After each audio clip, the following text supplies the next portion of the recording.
Now Kipling, not the one who makes exceedingly good cakes, other cake brands are available.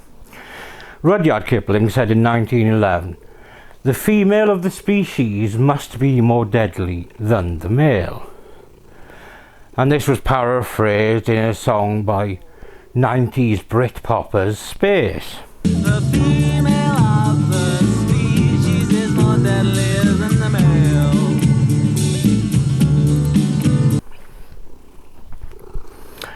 But despite how well known this phrase is, statistics would suggest that, in the case of murder, the male is most certainly more deadly. But one thing that is largely true about female killers is that they are, by and large, less invasive than men.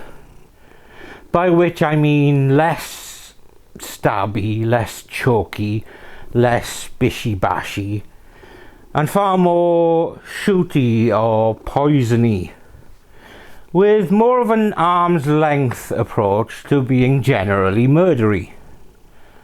A subset of killers that are perhaps by nature of the profession are the so-called angels of death, most of whom are nurses by trade.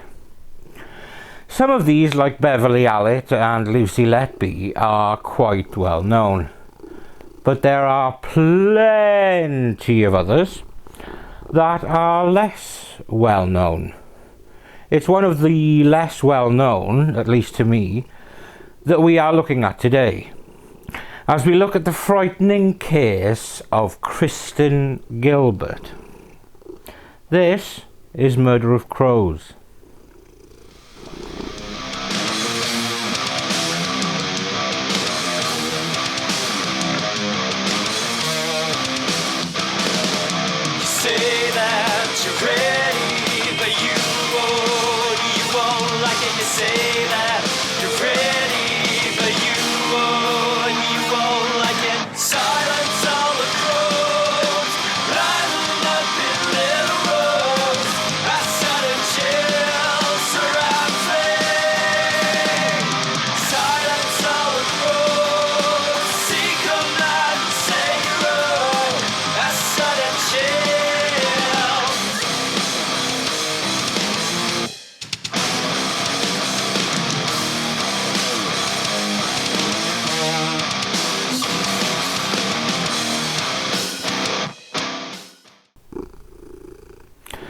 Kristen Heather Strickland was born on November the 13th, 1969, in Fall River, Massachusetts.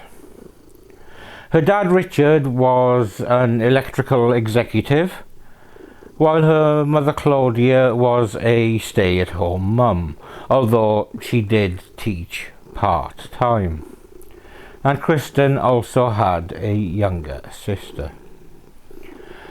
Now, while people usually remember significant things about children, like happiness, kindness, shyness, and certainly in my case, even weirdness. But the thing that Kristen was most remembered for was lying and manipulation. Even as a teenager, she would spin stories and tall tales, and was not averse to making the odd fake suicide attempt if it would gain her attention and sympathy. If that didn't work, at least according to legal records, she would make violent threats. So it's clear from a very early age that Kristen liked to get her own way and would take any action necessary to get it. After graduating from Groton Dunstable Regional High School in Groton, she enrolled at Bridgewater State College in, as the name suggests, Bridgewater, Massachusetts. And it was here that her methods would start to affect her life choices. After another of her many fake suicides attempts, perhaps one too many, The staff at her college insisted that she undertake psychiatric treatment, and this curtailed her academic career at Bridgewater, so she transferred to the presumably less prestigious Mount Wachusett Community College in Gardner, before attending Greenfield Community College and gaining a nursing diploma and then going on to become a registered nurse. In 1988, she married Glenn Gilbert, and it was shortly after her marriage, in around 1989, that she started work at Northampton Veteran Affairs Medical Centre. Now, Veteran Affairs Medical Centres are often abbreviated to VAMCs, and this was in Northampton, Massachusetts, where she would work for the rest of her nursing career, with her time there only punctuated by periods of leave when she had her two sons, first in 1990 and the second son in 1993. So she would work there for around 7 years, and not much is known about how her co-workers felt about her, though if Gilbert was not liked, she was at least tolerated without complaint. Well, mostly anyway, but we'll get to that. From quite early in her career at the VAMC, her co-workers would jokingly call her the Angel of Death, given the number of deaths and emergencies that seemed to happen when she was on duty. Now, these were chalked up to coincidence, but if those co-workers had been a little more analytical in their thoughts, they may have been able to nip a serial killer in the bud. One thing that workers at the VAMC did notice was an increase in the number of cardiac arrest deaths above what was considered normal for the facility, and alongside this, a notable decrease in the supplies of epinephrine that the facility held. Now, use of drugs in a medical facility is, of course, perfectly normal, but when I tell you the other name for epinephrine, and you consider the increase in patients suffering cardiac episodes, things will make a logical, if sinister, kind of sense. Epinephrine is another name for adrenaline. If you've ever had a really significant jump scare, you'll know the effect that adrenaline can have on the beating of the heart. So a disconcerting parallel seemed to be happening at the medical facility.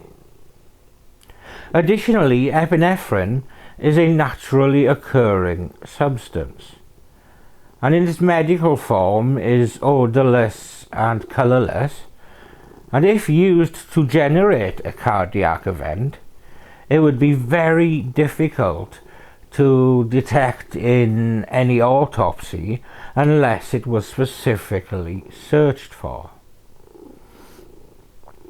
Now, things came to a head with all of the concerns surrounding Gilbert in 1996, with 3 nurses concerned enough about the circumstances to report their concerns to the higher-ups at the facility, who took their worries seriously enough to open an investigation.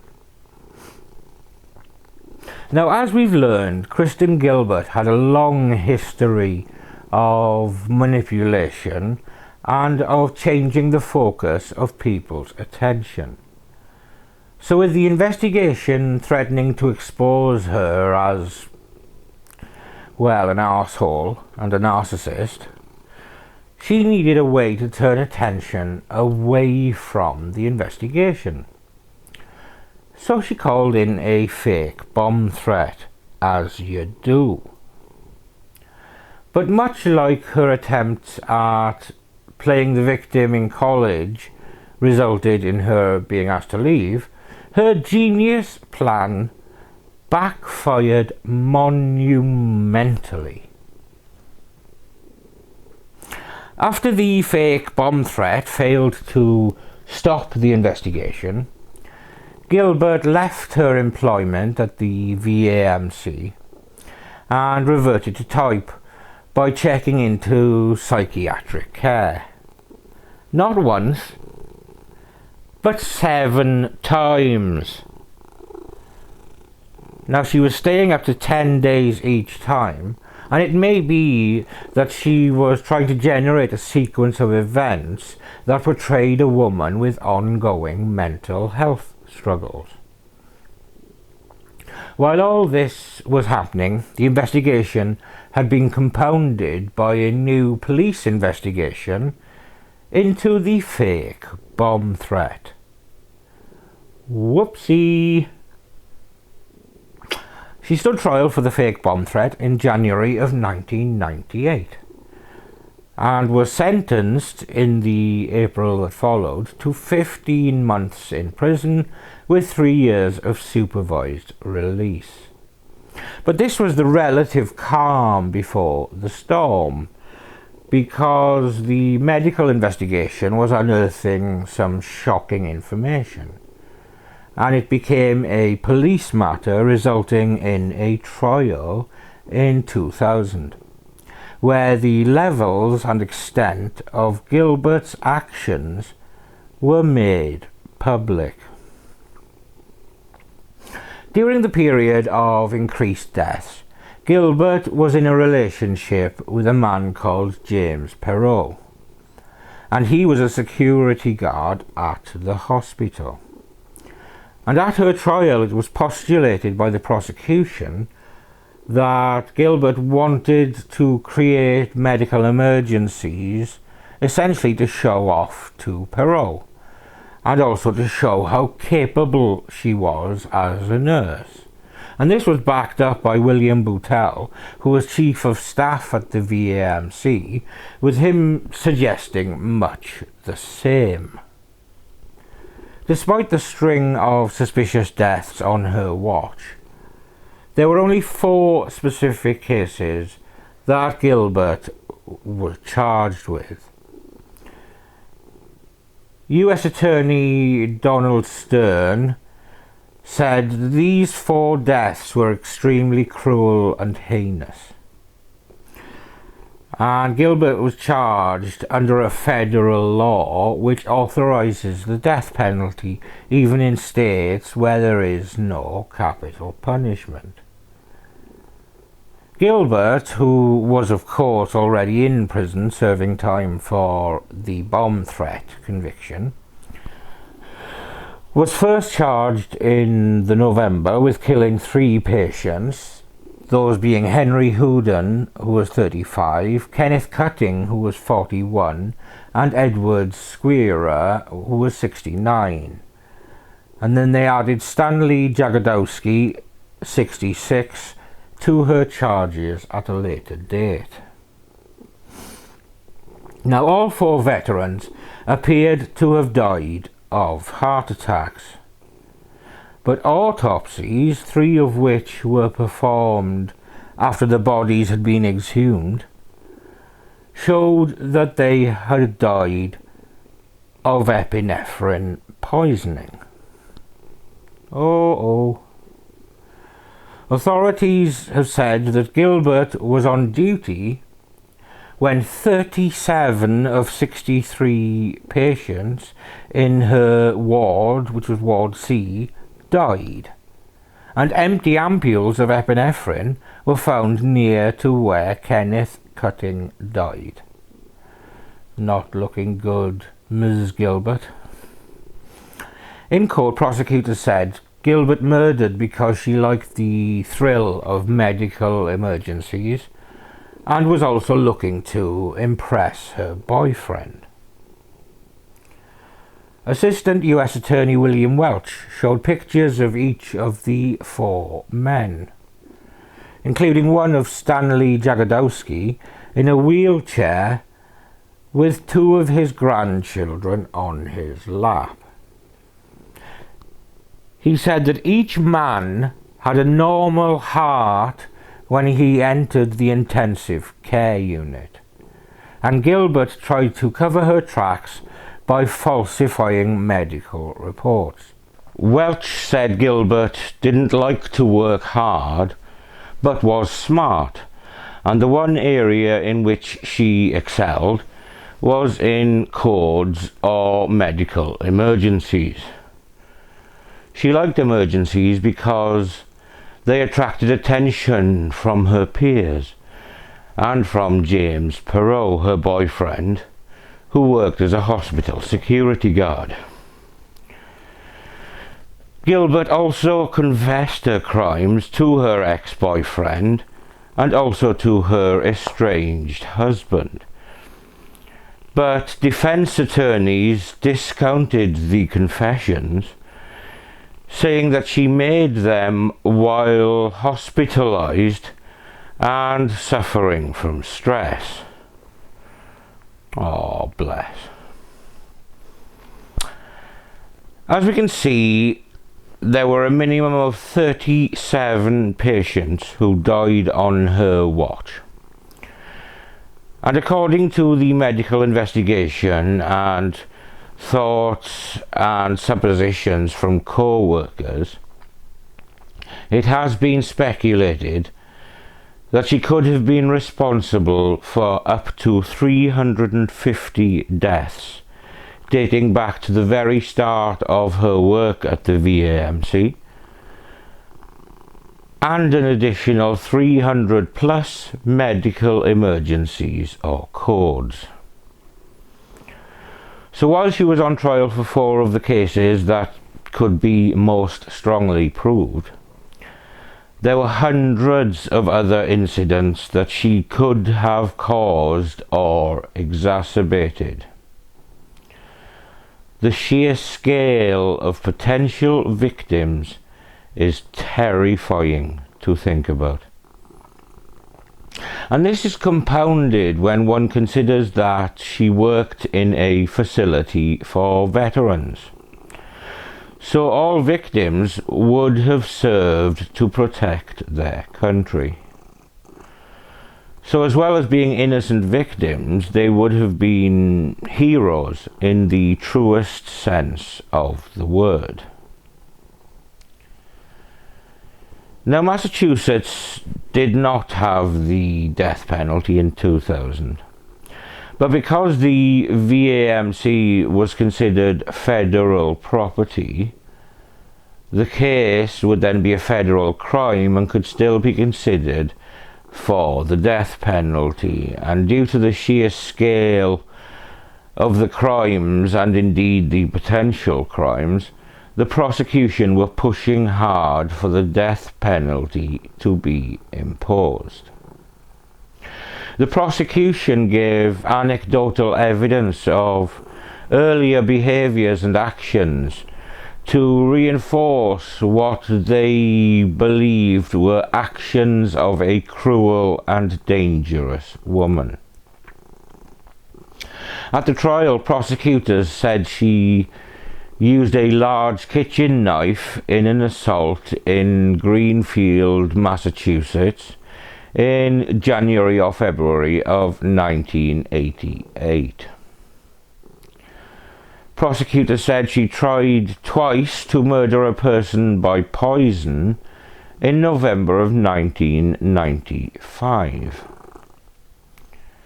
They further said that Gilbert tried to poison a patient at the VA hospital on January the 28th, 1996, and that she caused a medical emergency by removing a patient's breathing tube at the hospital on January the 30th, 1994.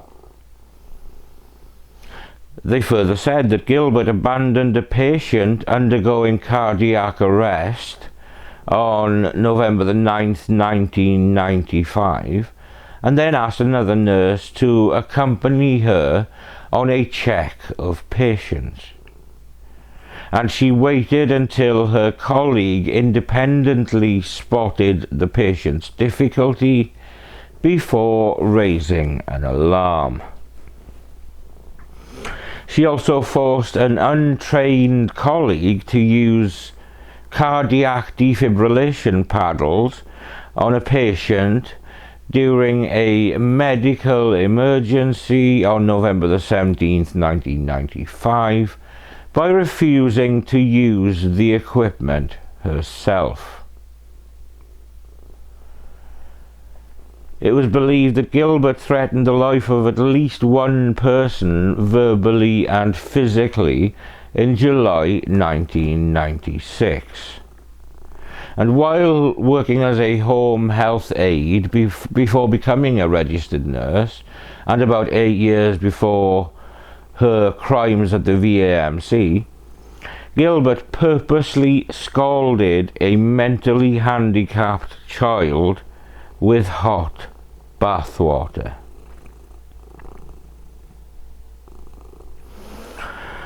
In closing arguments, prosecutors said the nurse used the perfect poison to kill her victims. These victims were veterans, the jurors were told. They were vulnerable. They were the perfect victims. When Kristen Gilbert killed them, she used the perfect poison. Now, defense lawyers for Gilbert argued that the patients died of natural causes. They say Gilbert was falsely accused by co-workers who were upset that she was having an extramarital affair. She was scorned by her peers and her co-workers, defense attorney David Hoos told the jury. You must understand how rumours about what was going on in Kristen Gilbert's life affected, coloured and tainted everyone's opinions of what was going on in Ward C. While the cases were largely circumstantial, the scale of that circumstantial evidence was vast. On March the 14th, 2001, a federal jury convicted Gilbert on 3 counts of first-degree murder, 1 count of second-degree murder, and 2 further counts of attempted murder.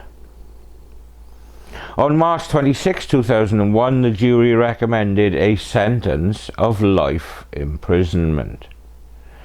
And then on March the 27th, the judge formally sentenced Gilbert to 4 consecutive, yes, no concurrent, thank you, consecutive life terms without the possibility of parole, plus an additional 20 years.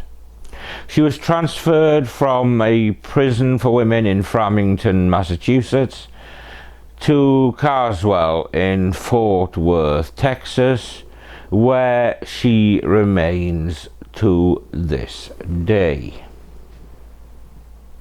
In July 2003, Gilbert dropped her federal appeal for a new trial after a new US Supreme Court ruling would have allowed prosecutors to pursue the death penalty once again upon retrial.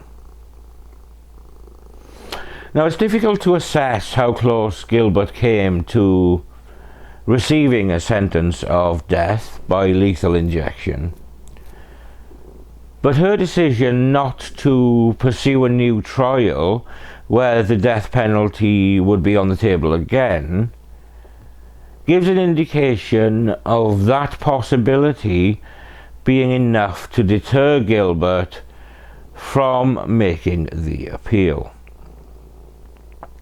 But even just in terms of actual convictions as opposed to potential victims, she is still a serial killer. But the scale of her murders is thought to extend far beyond the 4 that she was actually convicted for. Now, Gilbert herself has been extremely tight-lipped since her convictions, so it's unlikely we will ever know the truth. Besides, even if she did speak, her history as a pathological liar and manipulator means that it would be very difficult to believe any admissions that she did make without any corroborating evidence. But what is clear is that Gilbert was, and presumably still is, a very dangerous woman. And the fact that her victims were innocents who had all served their country shows that she had a wanton disregard for the history or nature of her victims. The world is a safer place with her in prison. This video is dedicated to anyone who was touched by the evil of Kristen Gilbert. It is extremely likely that she had more than 4 victims, while she was hiding in the guise of a pro-social person in a caring profession with access to extremely vulnerable people. I send love to those who were unfortunate enough to cross her path. Thank you for watching another episode of Murder of Crows. I'm Steve. This remarkably docile beast is Samson. And we'll see you when we see you.